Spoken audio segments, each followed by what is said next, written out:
어버이날 잘 보내셨나요? 네, 우리 부모님들, 우리 자녀들에게 선물 받으셨어요? 못 받으신 분도 계세요? 네, 우리 자녀들께서는 어떠세요? 우리 부모님들께 어떻게 사랑과 존경의 마음 좀 표현하셨습니까? 네, 아멘 말고요. 네, 뭐 손편지도 좋고, 뭐 카네이션도 좋고, 뭐 작은 선물도 좋고, 아마 우리 자녀들께서도 우리 부모님들의 사랑과 또 돌봄에 감사해서 아마 그 마음을 표했으리라 생각합니다.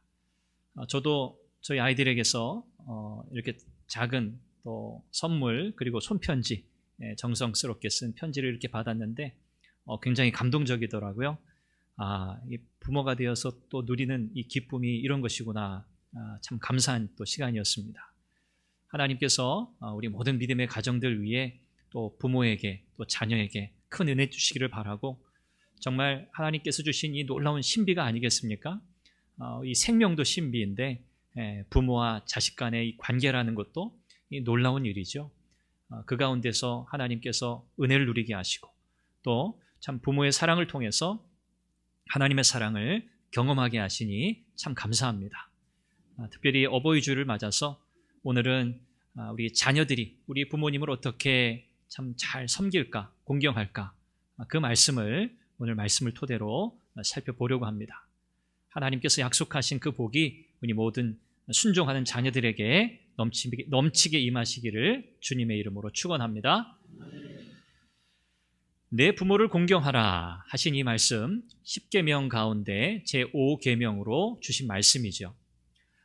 이 5계명은 1계명부터 4계명, 하나님과의 관계 속에서 주신 그 계명을 뒤이어 사람과 사람 사이의 관계에서 지켜야 할 그 계명의 가장 첫 번째 계명으로 소개되고 있습니다.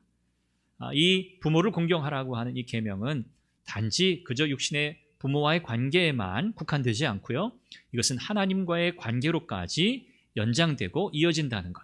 또 하나님과의 관계에 바탕을 두고 또 이 인간 관계의 모든 바탕이 되는 그 근간이 바로 부모 공경에 있다는 사실을 우리에게 가르쳐주고 있습니다. 이 말씀에는요, 어떤 단서나 조건도 없습니다. 여러 차례 이 어버이 주일을 우리가 지내오면서 제가 여러 관점에서 말씀을 전했습니다만 여러분들이 이미 기억하고 계실 겁니다. 부모를 공경하라는 이 명령에는요, 부모가 이러하니까 공경해라, 부모가 공경할 만하니까 공경해라, 이런 조건이 없다 말씀드렸어요. 단서가 없습니다. 조건이 없습니다. 부모이기 때문에 공경하라는 거죠. 다시 말하면 부모 공경은 자녀의 책임이라는 겁니다. 의무라는 거죠. 지난주 부모님의 역할에 대해서도 말씀드렸습니다만 부모가 자녀들에게 마땅히 행할 길을 가르치는 것, 이건 부모의 책임이자 의무였지요. 마찬가지입니다. 자녀들이 부모님을 공경하는 것, 이것은 마땅한 책임이자 의무라고 성경이 말씀합니다. 이 공경이라고 하는 단어 여러분 기억하실 겁니다. 히브리 단어로 카베드라고 하는 단어인데 무겁게 된다, 그런 뜻입니다. 무게가 나간다, 그런 뜻이죠. 그래서 이 카베드라고 하는 이 공경이라고 하는 단어는 공경의 대상을 무게감 있게 다룬다, 그런 뜻입니다. 매우 소중하게 가치 있게 여긴다, 그런 뜻입니다. 그래서 자녀가 부모님을 공경한다는 말은 부모님의 그 가치를 인정한다는 거예요. 부모님을 존경할 만한 분들로 여긴다, 그런 뜻입니다. 부모로서의 합당한 가치, 하나님께서 부모님을 주신 그 부모의 권위, 거기에 대한 합당한 평가를 내리고 그래서 그거에 근거해서 부모님을 존경한다, 그런 뜻이 바로 이 공경이라고 하는 단어에 담긴 뜻입니다. 그러면 왜 하나님은 부모를 공경하라 이렇게 명령하셨을까요? 부모 공경은 우리의 하늘 아버지이신 하나님께 드려야 하는 마땅한 공경을 그대로 반영하기 때문에 그렇습니다. 하나님을 공경하는 것과 부모를 공경하는 것 사이에 연결고리가 이렇게 형성이 되는 거예요. 하나님은 육신의 부모님을 공경하는 것을 통해서 눈에 보이지 않는 우리 모두의 아버지이신 그 하나님을 공경하는 법을 배우게 하시는 겁니다. 그래서 부모 공경은 곧 우리가 하나님을 공경하는 것과 연결되는 거예요. 부모를 공경하지 않으면 하나님을 온전히 공경할 수 없다는 말이죠. 그만큼 부모 공경은 중요합니다. 공경의 반대말은 뭘까요? 멸시입니다. 멸시하는 거예요. 무시하는 것을 넘어서 멸시하는 거예요. 말라기 1장 6절에 보면 하나님께서 이스라엘의 제사장들에게 아주 강하게 말씀하세요. 너희들이 나를 멸시하는구나 라고 하시면서 레위기 19장 2절에서 3절 말씀에 너희는 나를 멸시하는데 너희는 공경하지 않는다. 나를. 그렇게 말씀하세요. 한번 우리 레위기 19장 2절 3절 말씀 한번 볼까요? 같이 읽겠습니다. 시작. 너는 이스라엘 자손의 온 회중에게 말하여 이르라. 너희는 거룩하라. 이는 나 여호와 너희 하나님이 거룩함이니라. 너희 각 사람은 부모를 경외하고 나의 안식일을 지키라. 나는 너희의 하나님 여호와니라. 아멘. 이 말씀은 부모를 공경하는 것과 하나님을 공경하는 것, 곧 거룩한 백성으로서의 의무를 다하는 것과 부모 공경이 직결되어 있다고 말씀하고 계세요. 여기 부모를 공경하라 라고 하는 이 말씀을 주시면서 그 다음에 나의 안식일을 지키라 그랬습니다. 너희 각 사람은 부모를 경외하고 공경한다는 것과 같은 말이죠. 그리고 나서 안식일을 지키라는 거예요.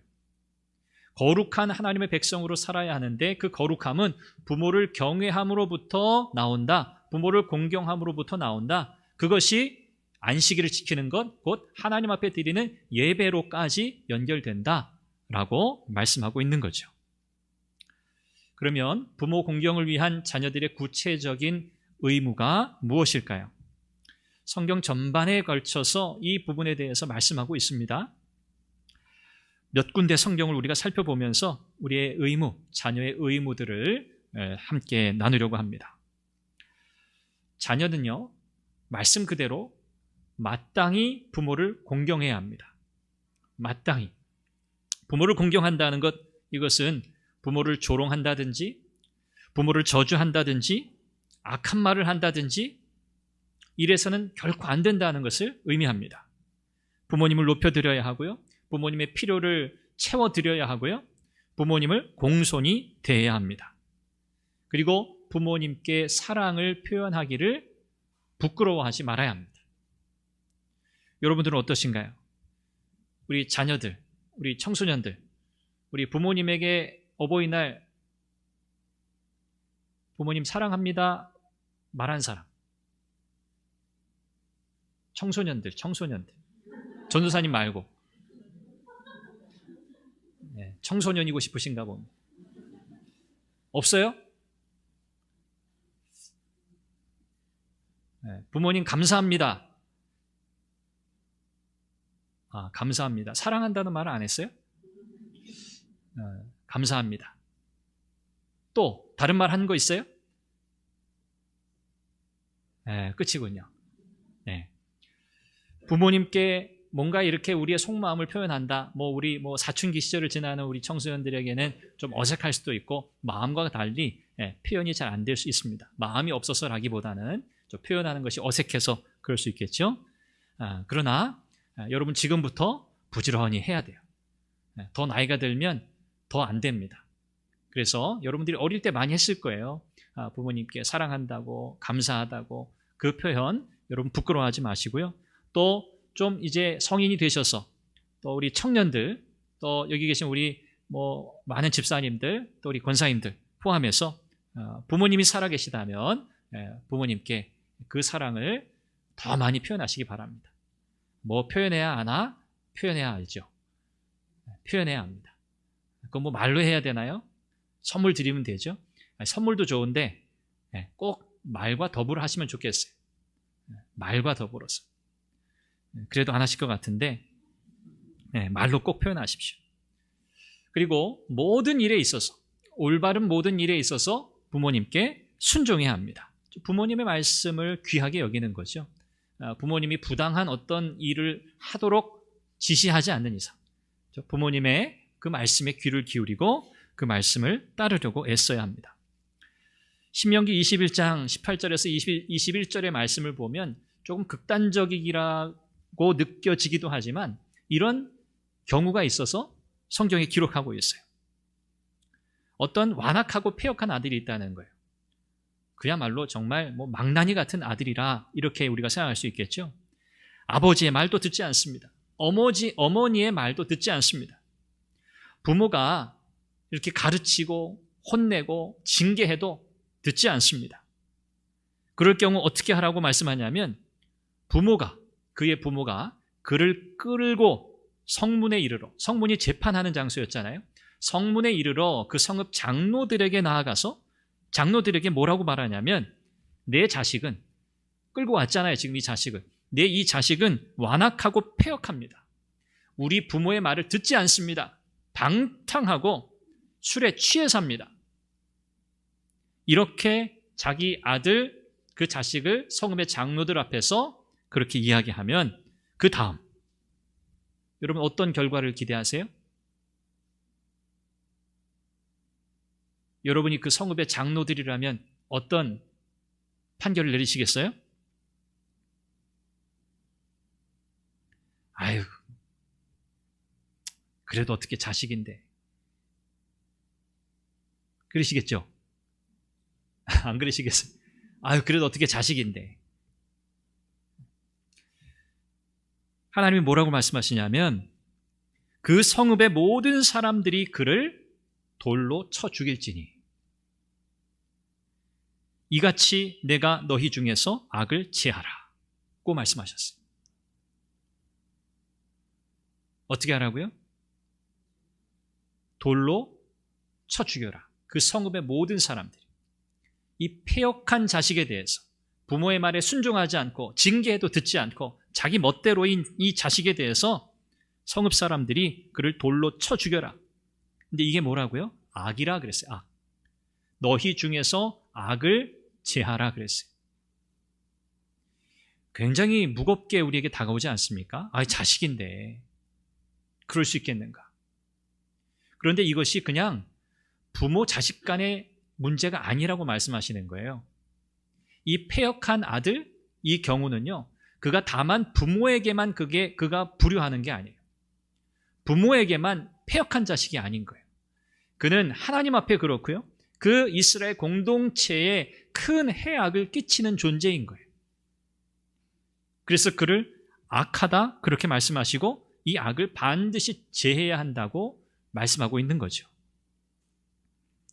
굉장히 무서운 말씀이기도 하지만 그만큼 부모를 공경하는 것, 이것이 얼마나 중요한가, 하나님이 얼마나 이 일을 중요하게 여기시는가를 보여주고 있는 부분입니다. 부모님의 가르침을 무시해서도 안 되고요, 부모님의 요구를 존중해야 합니다. 부모님이 혼낼 때 있죠. 징계할 때 있죠.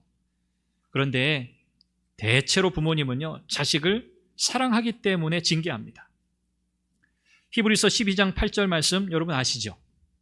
네, 히브리서 12장 8절 말씀 우리 한번 같이 읽어볼까요? 시작. 징계는 다 받는 것이거늘 너희에게 없으면 사생자요 친아들이 아니니라 그랬습니다. 징계는 다 받아요. 부모가 자식을 키우면서 한 번도 혼내지 않는 부모는 없습니다. 아이들이 잘못할 때, 잘못된 길을 가려고 할 때 부모가 다그치기도 하고 혼내기도 하고 징계하죠. 매를 들기도 하죠. 왜요? 내 자식이니까, 친아들이니까, 친딸이니까. 그렇기 때문에 징계하는 겁니다. 만약에 징계가 없으면 사생자, 내 자식이 아닌 거예요. 자녀가 부모님의 훈육에 올바르게 복종하는 것, 이것은 부모의 정당한 권리를 존중하는 겁니다. 이건 부모님의 권리이지, 자녀를 이렇게 훈육하는 것은 부모님에게 하나님이 주신 그분의 권리이지 라고 그것을 인정하고 존중하는 거예요. 자녀는요, 또 부모의 이익에 충실해야 합니다. 부모님의 재산을 소중히 여겨야 해요. 잠언 28장 24절에 보면 부모의 물건을 도둑질하는 자녀가 있다 그래요. 부모의 물건을 도둑질한다. 그러면서 이건 아무런 잘못이 아니야. 내가 부모님 거 내가 그냥 가져다 썼는데 라고 말한다는 거예요. 이런 사람은 어떤 사람인가? 멸망받을 자라 그랬어요. 부모의 물건을 도둑질하고서도 그게 죄가 아니라고 말하는 그런 자녀, 그는 멸망받을 자다. 잠언 28장 24절 25절 말씀은요, 우리 한번 같이 읽어볼까요? 잠언 28장 24절 25절 시작. 의인의 아비는 크게 즐거울 것이요 지혜로운 자식을 낳은 자는 그로 말미암아 즐거울 것이니라. 내 부모를 즐겁게 하며 너를 낳은 어미를 기쁘게 하라. 자녀는 부모님을 기쁘시게 하려고 노력해야 합니다. 부모님을 기쁘시게. 그럴 때 부모를 공경하게 돼요. 내가 어떻게 하면 부모님 기쁘게 해드릴까? 내가 어떻게 하는 것이 부모님 기뻐하는 일일까? 한번 생각해 보세요. 우리 청소년들 생각해 보세요. 내가 어떻게 하면 우리 부모님이 기뻐하실까? 그리고 그것을 실천해 보세요. 부모님 기뻐하시겠죠? 그것이 여러분이 부모님을 공경하는 일입니다. 자녀들은 또한 부모님이 곤경에 처해 있을 때 부모님을 보살피고 도와야 합니다. 어려운 상황에 처하실 수 있잖아요. 재정의 문제이든 건강의 문제이든 도움이 필요한 경우에 자녀들은 부모님의 도움을 드려야 돼요. 부모님에게. 그분들의 필요를 또 채워드려야 돼요. 디모데전서 5장 4절이 이렇게 말씀해요. 또 한번 같이 읽어보겠습니다. 디모데전서 5장 4절 시작. 만일 어떤 과부에게 자녀나 손자들이 있거든 그들로 먼저 자기 집에서 효를 행하여 부모에게 보답하기를 배우게 하라. 이것이 하나님 앞에 받으실 만한 것이니라. 아멘. 자기 부모에게 먼저 효를 행하게 하라. 부모에게 보답하기를 배우게 하라. 굉장히 중요하죠. 하나님 앞에 나오기 전에 가정에서 부모에게 부모님의 그 사랑에 부모님의 은혜에 보답하는 것을 자녀들에게 가르치라는 거예요. 그것을 자녀들이 행할 수 있도록 하라는 거예요. 이것이 하나님의 뜻이라는 거죠. 마가복음 7장에 기록된 여러분 잘 아시는 고르반 논쟁이 있지 않습니까? 하나님께 드려졌다. 고르반. 이것을 그들은 부모에 대한 자녀의 의무를 회피하는 데 사용했어요. 하나님께 드렸기 때문에 부모님께는 드리지 않아도 된다. 부모님께 드릴 것이 없다. 하나님께 다 드렸다. 그러면서 부모 공경의 의무를 이행하지 않았어요. 변명이죠.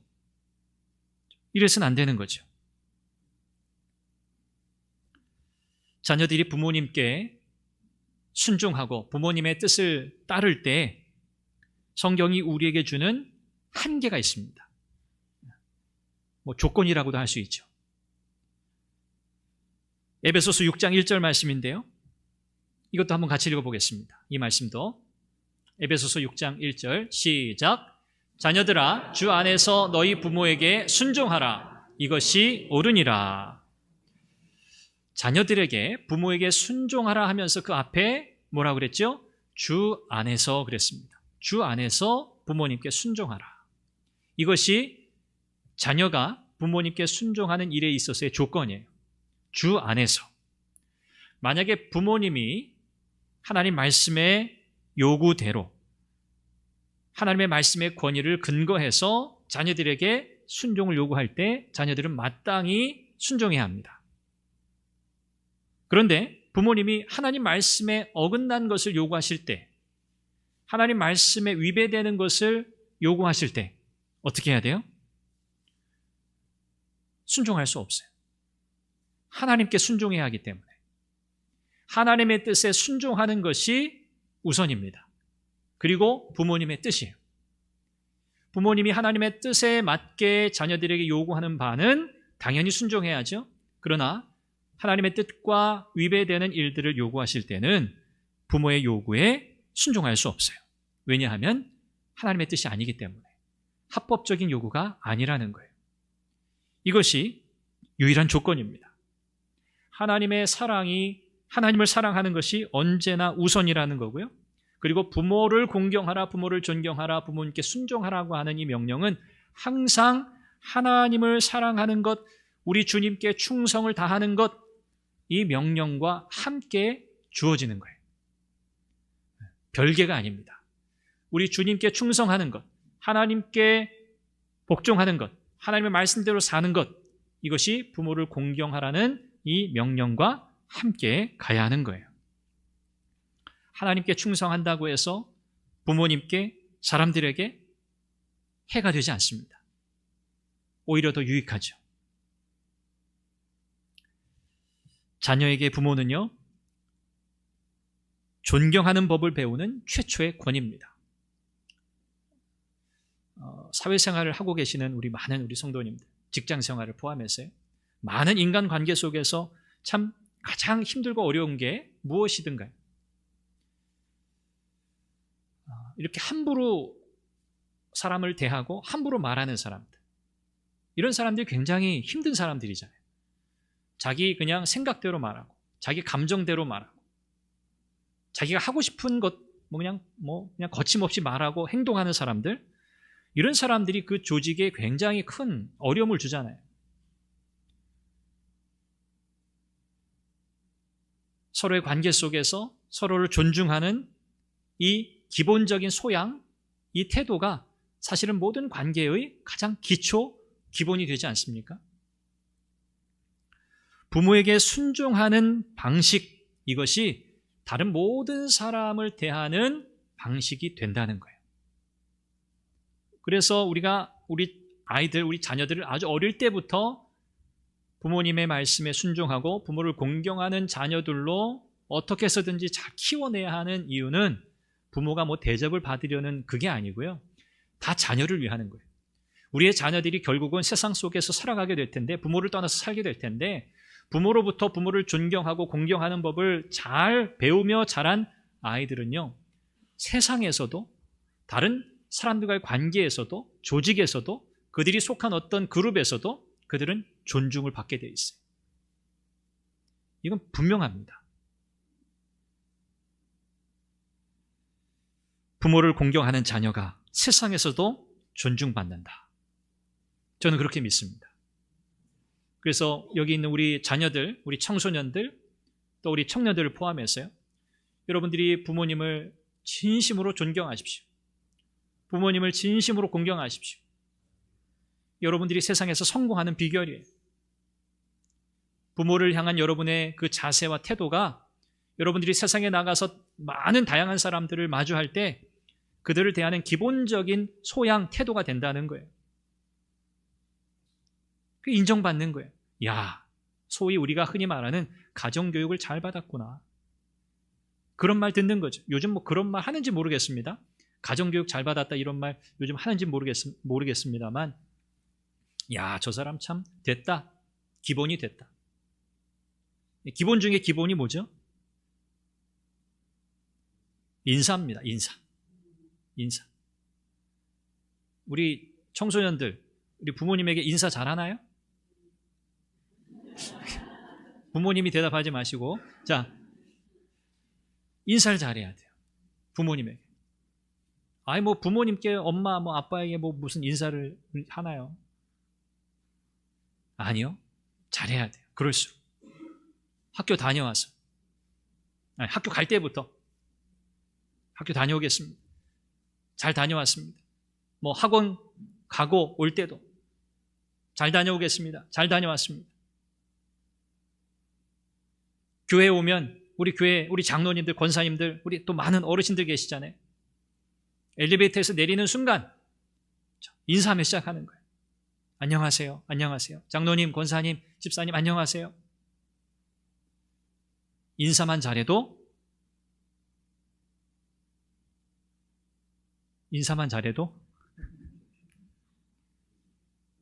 인사만 잘해도 성공해요. 인사만 잘해도. 부모님을 공경하는 그 태도, 그 마음, 그 중심을 하나님께서 얼마나 귀하게 여기시고 중요하게 여기시는지, 오늘 이 말씀에 주어진 약속이 있잖아요. 내 부모를 공경하라. 그리하면 그 다음 말씀이 뭐예요? 두 가지가 약속되어 있잖아요. 두 가지. 그 읽어보세요. 오늘 말씀. 내 하나님 여호와가 내게 준 땅에서 내 생명이 길리라. 두 가지 약속이에요. 첫 번째, 땅이에요. 땅. 지금 이스라엘 백성들은 가나안 땅에 아직 안 들어갔어요. 그렇죠? 출애굽한 상황이니까. 우리는 다 알고 있죠. 그들이 곧바로 들어가지 못한다는 거. 40여 년의 세월이 흘러야만 그들이 그 땅에 들어간다는 걸 우리는 알고 있잖아요. 그런데 지금 이 말씀이 주어질 당시 이스라엘 백성들이 그 사실을 알았겠어요? 약속의 땅을 하나님께서 말씀하시면서 이건 출애굽의 이유거든요. 가나안 땅에 들어가는 것, 그래서 그 땅에서 하나님의 백성으로 살게 하시는 것, 이게 출애굽시키신 목적이란 말이에요. 그런데 이 땅에 대한 약속이 무엇에 연결되어 있는 거예요? 내 부모를 공경하라는 명령과 연결되어 있는 거예요. 다른 것도 아니고. 그러니 여러분, 목숨 걸고 나왔는데 하나님께서 하신 그 약속이 이루어지려면 부모를 공경해야 하는 거예요. 이건 하나님의 절대적인 명령이고 하나님의 절대적인 뜻이 가벼운 명령이 아닙니다. 그냥 해도 되고 안 해도 되는 명령이 아니에요. 부모를 공경하지 않으면 땅 못 받는 거예요. 그 땅에 못 들어가는 거예요. 생명의 복을 누리지 못하는 거예요. 그만큼 중요하기 때문이에요. 그만큼 중요하기 때문에. 우리가 부모님을 정말 이런 관계 속에서 온전하게 공경하고 존경하고 사랑하는 관계가 우리 가운데 참 자연스럽게 이루어지면 얼마나 좋겠어요. 그러나 제가 여러 차례 어버이 주일 때 말씀드린 바 있지만 사랑할 수 없을 만큼, 존경할 수 없을 만큼, 공경하기 어려운 그런 환경, 개인적인 사정에 처해 있는 가정들이 너무나 많습니다. 사실은. 너무나 많아요. 그게 참 어려운 거죠. 자녀들의 입장에서.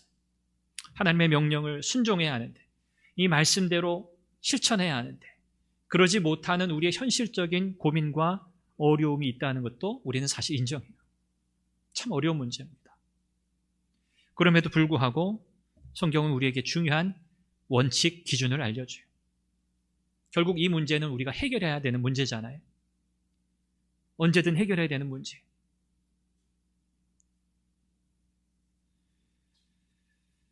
이제 부모님이 저는 다 돌아가셔서 안 계시지만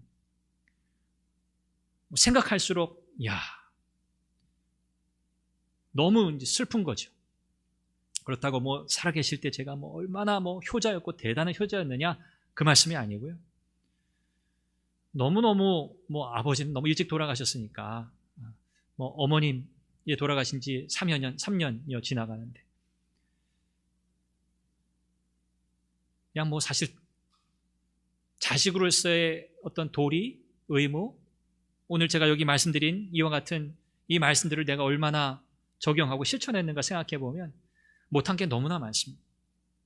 못한 게 너무 많아요. 저에겐 기회가 없어요. 저희 부모님께 저는 할 기회가 없어요. 그게 가장 슬픈 일이더라고요. 부모님이 살아계시다는 것, 부모님이 계시다는 것만으로도 저 같은 입장에서는 아직 기회가 있구나, 그렇게 생각이 되는 거죠. 물론 다 상대적일 수 있습니다만, 그러나 오늘 이 말씀을 우리가 마주하면서 어쨌든 자녀인 우리는 부모님들을 공경해야 하고 부모님을 사랑해야 하는데, 그러지 못하는 여러 가지 어려움의 문제, 이런 것들이 회복되기를 바랍니다. 회복되기를 바라요. 넘지 못할 장애물과 같은 일들도 많으실 거예요. 그러나 명령으로 우리에게 주셨기 때문에 기꺼이 우리가 순종할 수 있기를 바라고, 그래서 하나님께서 약속하신 이 놀라운 생명의 복을 이 땅에서 저와 여러분들이 누릴 수 있기를 바랍니다. 우리 자녀들 1년에 한 번 5월이면 부모님을 공경하라, 순종하라는 말씀을 듣는데 이 말씀은 그저 1년에 한 번 들어야 하는 말씀이 아니라 우리가 하나님을 경외하고 하나님을 높여드리는 삶을 우리가 매일매일 살아가야 하잖아요. 그 매일매일의 삶과 사실 연결되어 있는 명령입니다. 우리가 주님께 충성하듯 우리 부모님을 향한 사랑과 존경과 공경도 그렇게 매일매일 이어져야 한다고 말씀하는 거죠. 오늘 우리의 신앙의 삶이 이와 같이 잘 연결되기를 바랍니다. 우리의 육신의 부모를 공경하는 일이 우리의 신앙을 더 힘있게 세우고 또 그 가운데 주신 이 명령의 뜻을 우리가 잘 깨닫고 야, 그렇구나. 이 하나님이 약속하신 복이 이런 거구나 라고 여러분들이 더 풍성하게 그 은혜를 경험하게 되시기를 주님의 이름으로 축원합니다. 기도하겠습니다. 우리 한 목소리로 기도하죠. 자녀로서의 의무를 잘 감당하게 하소서. 부모님을 향한 온전한 사랑, 공경의 마음이 회복되게 해주시고 주신 이 명령을 기꺼이 순종할 수 있도록 은혜를 주옵소서. 그리하여 하나님이 약속하신 놀라운 생명의 복을 이 땅에서 풍성히 누리게 하옵소서. 우리의 가정을 회복시키시고 부모와 자식 간의 관계를 회복시키시고 우리 부모님 영육 간에 강건하게 하여 주옵소서. 자녀들 부모님을 온전히 섬길 수 있도록 하나님 은혜를 달라고 우리 함께 한 목소리로 기도하겠습니다. 자비하신 아버지 하나님, 은혜와 사랑을 감사합니다. 하나님께서 우리에게 허락하신 이 귀하고 복된 이 말씀 하나님 우리의 마음에 새깁니다. 자녀의 의무를 다시 한번 마음에 새깁니다. 우리에게 허락하신 이 부모를 통해 하나님을 경외하는 법을 배우게 하시고 하나님 이제 하나님 이 땅에서도 하나님 약속하신 그 놀라운 복을 누리게 하시려고 하나님의 귀한 명령, 이 귀한 말씀 우리에게 허락하시니 감사합니다. 하나님, 부모님이 계시지 않는 분들도 있습니다. 하나님, 그러나 하나님께서 은혜 주셔서 하나님 우리에게 허락하신 가정 또 자녀와의 관계 또 여러 우리 가족들과의 관계 속에서 마땅히 우리가 드려야 할 사랑과 존경의 대상이 있다면 우리가 하나님 잊지 않게 하시고 하나님 그 마음을 표현할 수 있도록 도와주시고 하나님 사랑과 공경의 마음이 하나님 우리 가운데 우리 가정 가운데 온전하게 회복되게 해주시기를 원합니다. 하나님의 이 명령을 기꺼이 순종함으로 약속하신 생명의 복을 누리게 하여 주옵소서. 우리 가정마다 은혜를 더하여 주시고 우리 자녀들이 부모를 순종하고 부모를 공경함으로 하나님의 은혜와 복을 누리게 하여 주시옵소서. 자비하신 아버지 하나님, 은혜를 감사합니다. 오늘도 주의 말씀을 마음에 새깁니다. 자녀된 모든 이들이 하나님의 이 말씀에 순종할 수 있도록 도와주시고 우리가 겪고 있는 현실적인 문제와 어려움, 그 장애물들 속에서도 이 말씀을 지켜 순종할 수 있는 은혜를 주옵소서. 어려운 문제 하나하나 해결되는 은혜가 있게 하여 주시고 우리 자녀들이 부모님을 순종함으로 하나님이 약속하신 은혜와 복을 풍성히 누리게 하여 주옵소서. 예수님의 이름으로 기도합니다. 아멘.